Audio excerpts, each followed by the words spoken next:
Hi guys, when did you actually started to code? कब अपनी coding की journey से क्वेश्चन पूछा गया तो एक बार मैं आपसे भी पूछना चाहूँगा how much your class 10th 12th and BTech percentage matter.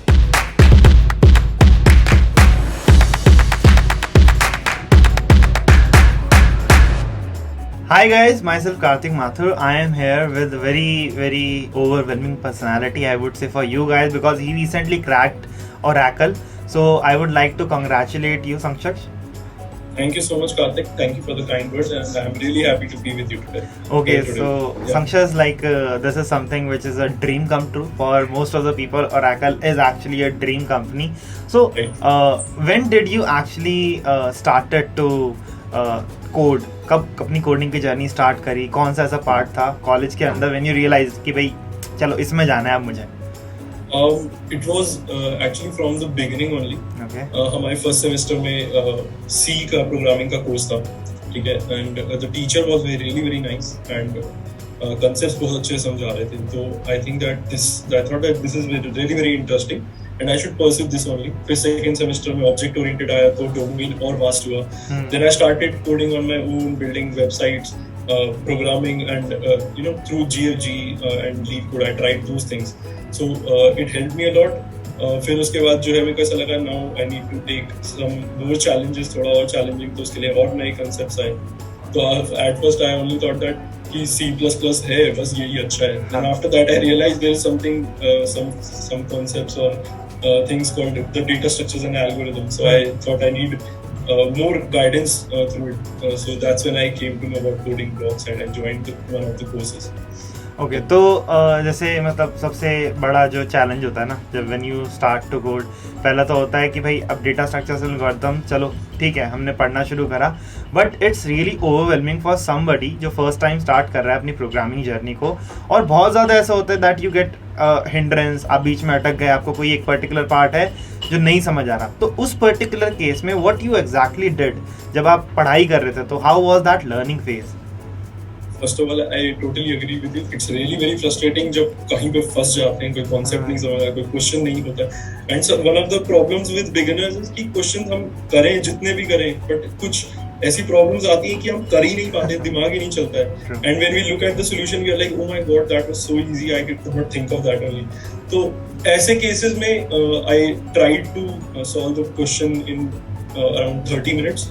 अगर नहीं होता है तो I just look at the solution, not the code, the solution, how the question is basically working, how the code is working. Basically, and after that, वो एक basic जो approach रहती है हम programmers की for learning. तो typically algorithm आपने एक बार देख लिया एंड कोड पे आप नहीं गए. राइट. तो फिर उसके बाद कोड ट्राई किया, फिर भी कई क्वेश्चंस होते हैं जो नहीं हो पाते हैं सॉल्व, तो कोड देख लिया, एक बार समझ लिया, इम्प्रिंट कर लिया कि ठीक है कि अगर कोई ऐसा प्रॉब्लम आता है तो उसको किस तरीके से टैकल करना है. कि टेक्निक्स छोटी है जो लिख के रखी तो वो काफ़ी हेल्प करती है. And this is really demotivating. मेरे को भी काफ़ी सारे जो मैं स्टूडेंट्स हैं मैसेज करते हैं कि भैया बहुत डीमोटिवेटिंग हो रहा है, मतलब थ्योरी तो पढ़ ली, अब जाके अगर लीड कोड का मीडियम का ही करने का ट्राई करा और बाय चांस लीड कोड का हार्ड आ गया, तो पहली चीज़ ये कि एल्गोरिथम ही नहीं सोची जा रही, और दूसरी चीज़ ये एल्गोरिथम अगर सोच नहीं रहे, देख रहे हैं, तो हो सकता है वहाँ पे समझ ही नहीं आ रहा कि वो भी क्या हो रहा है. तो इस वाले पार्ट के अंदर what do you think that जो स्टूडेंट्स अभी लर्निंग फेज में हैं they would find I guess some problem जो उन्हें बिल्कुल नहीं आती होगी, that is completely new to it. तो उस केस में ऐसा आपके साथ भी हुआ कि यार नहीं समझ आ रहा और बहुत टाइम हो गया, 2-3 प्रॉब्लम्स देखी नहीं हो रही, तब आप उस चीज़ को कैसे टैकल करते थे? बेसिकली डीमोटिवेशन वाली चीज़ों को कैसे टैकल किया? डीमोटिवेशन वाली चीज़ों के लिए मैं तो सिंपल एक फंडा देखता था अपना कि भाई जो हमारे कंपनीज आती थी कॉलेजेस में, मैं उनके पैकेजेस उठा के देखता था. आई थॉट कि यार अगर कुछ अचीव करना है ऐसा तो थोड़ी मेहनत तो करनी पड़ेगी, और मेरी मोटिवेशन तो वही थी. साथ में मैं थापर में था तो फीस वगैरह थोड़ा रहता उसका. तो मैं सोचता था कि पेरेंट्स का सैक्रिफाइस भी है, पेरेंट्स का पैसा भी बहुत लगा, तो वो भी एक ड्राइविंग फैक्टर था कि गिव अप नहीं करना है. तो वो ये दो चीज थी जो मेरे को ऐसा लगता था कि ये मेरे को थ्रू आउट 4 years का जर्नी मेरा निकला है, थिंकिंग अबाउट कि उनका भी सैक्रिफाइस है और मेरी अपनी मेहनत है, और इतना दूर आने के बाद फिर छोड़ने का कोई मतलब नहीं है. अब सीख लिया है जब इतना सारा, तो फिर छोड़ना है. हाँ, तो this is what I feel to कि कंसिस्टेंट रहना पड़ता है. चीज़ें नहीं हो रही, keep on trying, keep on working, and eventually the things would fall at the right place and you would be a good programmer. क्योंकि प्रॉब्लम्स बहुत ज़्यादा नहीं होती हैं, प्रॉब्लम्स आर सर्टन, मतलब आप 300-400 प्रॉब्लम्स करते हो, उसी के वेरिएशंस आपको सारी जगह टिपिकली देखने को मिलते हैं आई बिलीव। राइट घूम फिर के वही होता है, कुछ अलग लैंग्वेज में लिखा होता है, कुछ अलग, कुछ एक छोटा मोटा कैलकुलेशन ऊपर नीचे, और कोई डिफरेंस नहीं होता है। वही होता है एक वास्ट वेराइटी। आप अगर क्वेश्चन सॉल्व करते हो और कंसिस्टेंटली करते हो तो आपके माइंड में ना एक मतलब क्वेश्चन पढ़ते हो आपकी इमेज आ जाती है कि हाँ ऐसा कुछ हो सकता है, और अगर कुछ डिफरेंट भी आता है तो भी आप सोच पाते हो कि उस तरह पहुंच, उस मतलब उस सॉल्यूशन पे या फिर उस अप्रोच को किस तरह सोचना है। तो वो हेल्पिंग फैक्टर होता है। जो इनिशियली 300-400 क्वेश्चंस होते हैं वो काफी हेल्प करते हैं इसमें, वो आपकी थॉट प्रोसेस बिल्ड करने में। Okay, so another thing is, जैसे अब आपने इंटर्नशिप्स, मतलब बहुत ज़्यादा स्टूडेंट्स बोलते हैं कि मेरे को इंटर्नशिप चाहिए, अगर मेरी इंटर्नशिप अच्छी नहीं लगी तो मेरी प्लेसमेंट भी अच्छी नहीं लगेगी। तो व्हाट वाज योर, मतलब उस टाइम पे आपकी क्या बेसिकली सिचुएशन थी? इंटर्नशिप लगी कहीं अच्छी जगह या नहीं लगी, और फिर प्लेसमेंट तो चलो ठीक है, यू गॉट इन ओरेकल, वो वाला सिनेरियो कैसा था आपके लिए? और ये जो इंटर्नशिप वाला प्रॉब्लम आता है ना, ये यूजुअली आता है सेकंड ईयर जब खत्म होता है, थर्ड ईयर स्टार्ट होता है, तो समर वेकेशन 2 महीने का होता है। तो एवरीबॉडी ट्राइज कि इसमें हमारी समर इंटर्न लग जाए और वहीं पे पीपीओ मिल जाए तो मतलब सेट हो जाएगा सारा scene. But the thing is कि अगर आपकी इंटर्नशिप लग जाती है और आप जो है मतलब परफॉर्म करते हो, आपको पीपीओ मिल जाए, देन इट इज गुड। लेकिन जस्ट इन केस आपको नहीं मिलता है वो, मतलब कई बारी होती है, कई कंपनीज होती हैं जो पीपीओ नहीं प्रोवाइड करती वो 2 महीने की इंटर्नशिप के बाद भी। तो क्या होता है कि आपको ना मतलब स्क्रैच से फिर से स्टार्ट करना पड़ता है, क्योंकि 2 महीने आप कंपनी के काम में लगे होते हैं। आपका प्रोग्रामिंग में जो थॉट प्रोसेस होता है वो धीरे धीरे फेड अवे करने लगता है विद टाइम।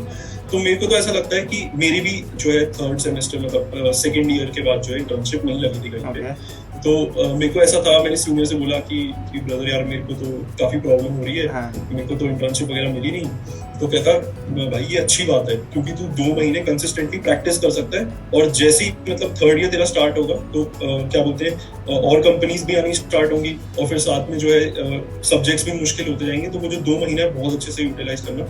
तो फिर मैंने थर्ड ईयर और फोर्थ ईयर के बीच का जो 2 महीने का टाइम था, उस टाइम पे किसी कंपनी के लिए अप्लाई ही नहीं किया। मैंने बोला कि अब मैं प्रिपेयर ही करूंगा कि मैं पूरा एक फुल टाइम ऑफर और एक 6 मंथ्स की इंटर्नशिप वाला ऑफर लेके ही जाऊंगा। तो मैं उस हिसाब से मैंने काम किया, और मैंने बोला कि मेरे को चाहिए नहीं 2 महीने वाली इंटर्नशिप, मैं प्रॉपर काम के लिए करूंगा। So that's really great. अब ना सबसे बड़ा जो चैलेंज होता है किसी भी स्टूडेंट के मतलब करियर में, आई वुड से, जब वो किसी भी जॉब के लिए जाता है, रेज्यूमे में प्रोजेक्ट्स है नहीं, और लगता है कि मैंने सिर्फ प्रोग्रामिंग सीख रखी है, अब लिखूं तो क्या लिखूं, मेरे दोस्त तो पता नहीं ML लिख के बैठे हैं, वेब डेवलपमेंट लिख के बैठ गए, और पता नहीं क्या क्या एंड्रॉयड भी लिख दिया माइट भी। तो उस वाले सिचुएशन में व्हाट इज योर केस? मतलब आपके रेज्यूमे के अंदर व्हाट डू यू फील कि मैंने ये चीज़ें लिखी थी, या बस प्रोग्रामिंग थी, आई वाज सॉर्टेड स्टिल? नहीं, मेरा रेज्यूमे था उसमें मैंने प्रोजेक्ट डेवलपमेंट वगैरह कर रखा, क्योंकि हमारे हर कॉलेज के करिकुलम में ही कई प्रोजेक्ट्स होते हैं। जैसे मेरा DBMS एक सब्जेक्ट था, तो उसमें PHP SQL का एक प्रोजेक्ट बनाना ही था, दैट वाज मैंडेटरी। तो मैंने उसी प्रोजेक्ट को थोड़ा और ब्यूटीफाई किया, उसको और अच्छा बनाया, UI वगैरह अच्छा बनाया, और उसको वहां पे प्रेजेंट कर दिया। तो इट वाज मतलब प्रोजेक्ट्स ऐसे नहीं होने चाहिए कि मतलब एकदम नेक्स्ट लेवल हो, प्रोजेक्ट्स ऐसे होने चाहिए जिनको आपने खुद बनाया, अपने हाथ से बनाया, और आपको उनके हर एक कंपोनेंट को एक्सप्लेन करना है, जो कि मेन इंटरव्यू में मैटर करता है। हाँ, तो this is what I also feel कि प्रोजेक्ट मतलब ऐसा नहीं होना चाहिए बहुत ही नेक्स्ट लेवल का, मतलब टेस्ला बनाने बैठ गए, ऐसा प्रोजेक्ट नहीं चाहिए होता। But I think they do check कि आपने जो पढ़ा है आप वो कितने अच्छे से जानते हैं, और उसके बेसिस पे जो क्वेश्चंस होते हैं वो आप आंसर कर सकते हो नहीं कर सकते हो। तो क्वालिटी मैटर्स बट क्वांटिटी तो नहीं उतनी ज्यादा मैटर करती कि सब कुछ लिख दो। Honestly I will tell you, मैंने अपने रेज्यूमे में 2 प्रोजेक्ट्स लिखे थे।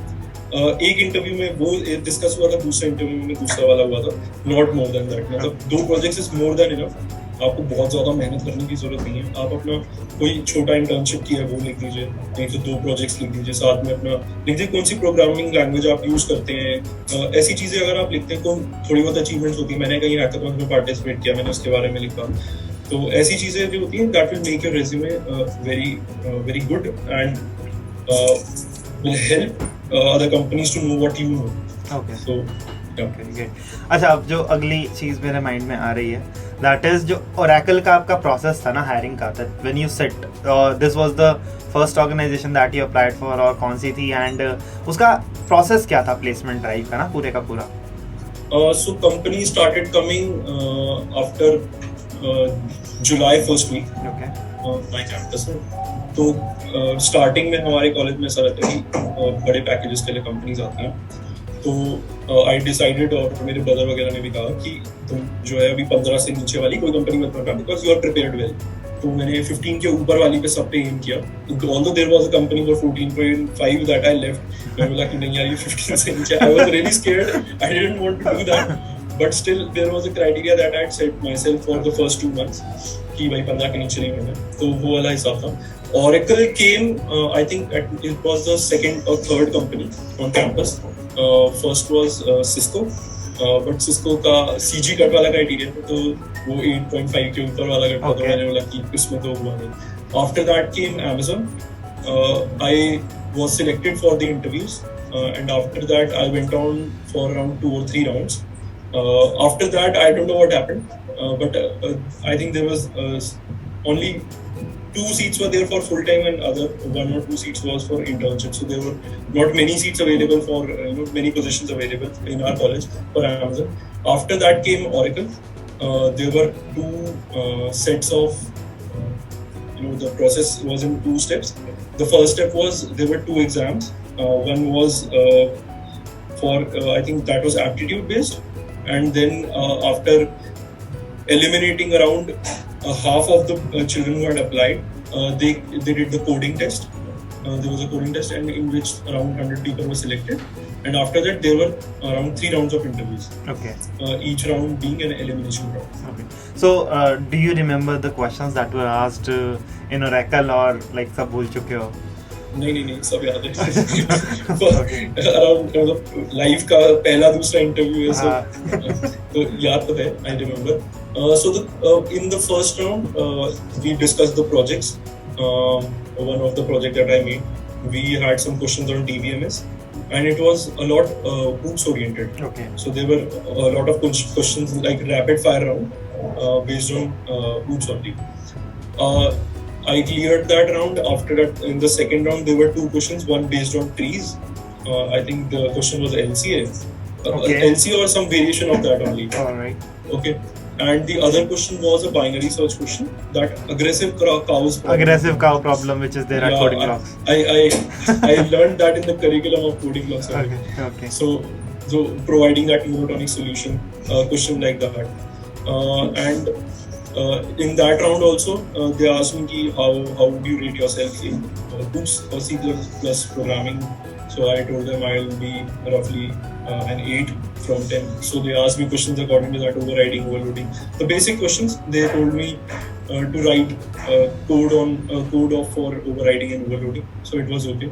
In the third round, the interview was taken by an SDM, and she asked me questions on linked list. Okay. So copy a linked list. There was that problem. So I had to copy a linked list using without using that function. Some question like that. And one more question was there based on trees only.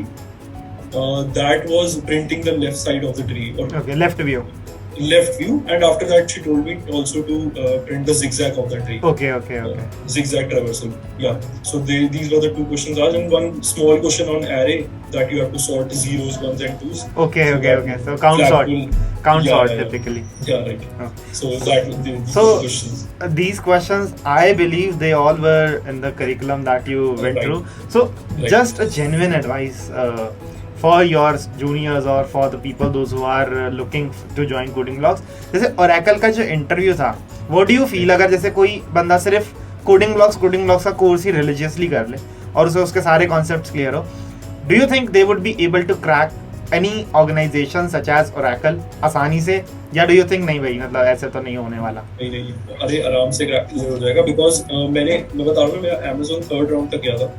2 questions पर interview पूछे गए थे। मेरे दोनों questions का मतलब code लिख के आया था मैं, और वो क्वेश्चंस भी ऐसे ही थे, मतलब बाइनरी सर्च का क्वेश्चन था, ट्री का क्वेश्चन था, यही बेसिक जो क्वेश्चंस जो मेरे को कोडिंग ब्लॉक्स के कार्यक्रम में तो बहुत प्रॉब्लम थी रिकर्जन और डीबी में। तो रिकर्जन और डीबी मतलब वो तो मेरे को बाद में पता लगा कि dB is mostly recursion only, बस थोड़ा अलग चेंज करके लिखना होता है, एक एरर इंट्रोड्यूस करना होता है। तो वो जो है वो वाली क्लैरिटी जो है कंसेप्ट्स, अगर आप ऐसी चीजें अपना कंसेप्ट बिल्ड करते हो तो कोडिंग ब्लॉक का कोर्स जो है खत्म करो, और फिर उसके बाद जो है थोड़ी बहुत प्रैक्टिस करो and you will be good for the interviews. Okay अब टिपिकली जैसे मतलब ना मेरे को बहुत सारे स्टूडेंट्स ये भी बोलते हैं और ये बहुत लोगों का डाउट होगा जो प्लेस भी हो जाते हैं कि यार अब प्लेस हो चुके हैं तो हमें ऑफ कैंपस अपॉर्चुनिटीज़ के लिए टिपिकली अप्लाई करना है, हम डेटा स्ट्रक्चर भूल चुके हैं, तो is this the same case with you? ये of course not going to help anyone but just a random question, ऐसा है डेटा स्ट्रक्चर भूल चुके हो, अब नहीं यार प्लेसमेंट हो चुकी, टाटा बाय बाय? नहीं ऐसा नहीं है, मैं बताता हूँ आपको। मैं अगस्त के सेकेंड वीक में प्लेस हो गया था। ओके ठीक है, सेकेंड वीक के एंडिंग में प्लेस हो गया था। After that for 3 to 4 months I was on full on party mode. I didn't even study for the college exam. मैंने बोला अब तो हो गया जो होना था, अब तो अभी पार्टी। तो I was in that mode only. But after joining Oracle तो मेरे को दिखा कि भाई इसमें तो काफी सारी चीजें हैं जो मतलब प्रोग्रामिंग रिलेटेड ही है, तो ऑब्वियसली होनी ही थी क्योंकि जेडी वही है। तो मैं तो पता नहीं किस, मैं फिर उस मोड से बाहर आया। फिर मैंने देखा कि अच्छा ये जो है जैसे स्लाइडिंग विंडो प्रोटोकॉल है वो बहुत यूज हो रहा है, ऐसी ऐसी चीजें जो काफी यूज हो रही है। तो मेरे को ऐसा लगा कि थोड़ा सा वापस ट्रैक पे आते हैं धीरे धीरे। तो मैं अभी ऐसे डेली का एक आधा क्वेश्चन कर लिया जैसे टाइम मिला। रिसेंटली कुछ लीड कोड का कोई मीडियम लेवल का क्वेश्चन ना वो डेली प्रोग्रामिंग सॉल्विंग वाला प्रॉब्लम आता है, जैसे कोडिंग ब्लॉक्स का भी एक होता है ना क्वेश्चन डेली सॉल्व करें, डेली वर्ड बाइट्स। हाँ राइट। तो वैसा एक क्वेश्चन सॉल्व किया था तो वो हो रहा था। तो आई थॉट कि सब कुछ नहीं भूला, एल्गो सारी बना ली थी, कोड कर लिया था, चल गया सोल्यूशन।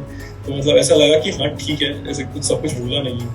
तो ये है वो प्रॉब्लम रहती है कि भूल जाते हैं, तो उसका वही है सोल्यूशन, रिविजन है। और मतलब पढ़ा तो होता ही है सबने सारा, जब क्लैरिटी है तभी बंदा आगे बढ़ता है। तो वही है कि आप थोड़ा सा रिविजन कर लो तो आप वापस बैक ऑन ट्रैक आ जाते। अच्छा अभी एक रिसेंटली में से क्वेश्चन पूछा गया तो एक बार मैं आपसे भी पूछना चाहूँगा, how much your class 10th 12th and BTech percentage matters for the placement drives? मतलब करता है नहीं करता, या फिर आपको कभी नीड नहीं पड़ी, कभी सोचा है नहीं उस पॉइंट ऑफ व्यू से? ऑनेस्टली 10th और 12th तो मतलब कोई नहीं पूछा, कभी नहीं पूछा। ठीक है, 12th का बस ये सीन था कि 75 लाने थे। मैं मॉम वाज लाइक कि भाई तेरे तो 80% ही आए। मैंने मॉम को बोला कि मम्मी 75 चाहिए थे, 80 ले आया हूँ, तो इट्स ऑलरेडी मोर देन जितना एफर्ट डालना चाहिए था, 5% का एक्स्ट्रा एफर्ट डाल चुके हैं। तो ऐसा कुछ था नहीं। बट बीटेक में जो CGPA रहती है, वैसे तो मोस्टली कंपनीज का 7 के अबव होता है एलिजिबिलिटी, बट ना हमारे कॉलेज में बच्चे बहुत सारे हैं, तो there is a lot of competition and there are good people also जिनका स्कोर भी अच्छा है and they know programming well also, so you need to compete according to them. तो हर कॉलेज का सीन होगा। अगर आप ऑफ कैंपस जाते हो फिर तो आपको थोड़ा सा चाहिए ही पड़ता है। अगर आपका थोड़ा CGPA स्ट्रॉन्ग रहता है और आप विदाउट एक्सपीरियंस मार्केट में जा रहे हो तो आपको थोड़ा सा CGPA अगर आपकी अच्छी है तो it gives you a push. College में ऐसा है कि if you keep it around above 8 then it is fine, it is very good। 8 के ऊपर is you can apply in any company and nobody will no company will overlook you कि तुम्हारा CG कम है। CG पे तो it's not a problem if you keep it above 8। So just last thing that I would like you to tell is what is the advice that you would like to give your juniors in Thapar or maybe as in जो BTech के और graduates हैं जो IT के अंदर जाना चाह रहे हैं, because you have gone through certain things and you must have experienced certain things जो maybe सबने experience ना कर रखी हो अभी तक। So what is that advice that you would like to give? So ऐसी एक चीज है जो सभी लगभग अपने करियर में देखते होंगे, उनको भी वो होता होगा कि मतलब कोई कंपनी के लिए हम प्रिपेयर कर रहे हैं, बहुत दिन रात मेहनत कर रहे हैं, फिर उसके बाद अगर उस कंपनी में नहीं होता तो बहुत दुख होता है। ठीक है, तो ये वाला केस मेरे ख्याल से सबकी लाइफ में कभी ना कभी तो आता ही कि यार मैंने बहुत मेहनत की थी इसके लिए, नहीं हुआ। तो मैं एक छोटी सी एडवाइस यही देता हूँ कि हर कंपनी से प्यार करो लेकिन किसी कंपनी से दिल मत लगा। तो यू विल स्टे हैप्पी। बस अपना ऐसा है कि थोड़ा सा माइंड स्ट्रॉन्ग रखने का है, और जैसे जैसे आप सीखते हो नई नई चीजें वैसे वैसे अपॉर्चुनिटीज थोड़ा आपका होराइजन बढ़ता है। तो वही है, ऑलवेज कीप लर्निंग। बाकी you will figure it out on your own on this one. Okay, so that was really insightful and I hope जो लोग बेसिकली ओरेकल को टारगेट कर रहे होंगे उन्हें समझ आया होगा कि एग्जैक्टली क्या क्या चीज़ों पर फोकस करना है. So thank you so much Sanjay and thank you so much for enlightening the students and coming to the Coding Blocks channel too. Thank you so much, Karthik. It was, I'll remember this time also. Okay. For a long time. Yeah. So and again, congratulations for getting selected and that's it. Thank you and bye bye Thank guys. you so Take much. care.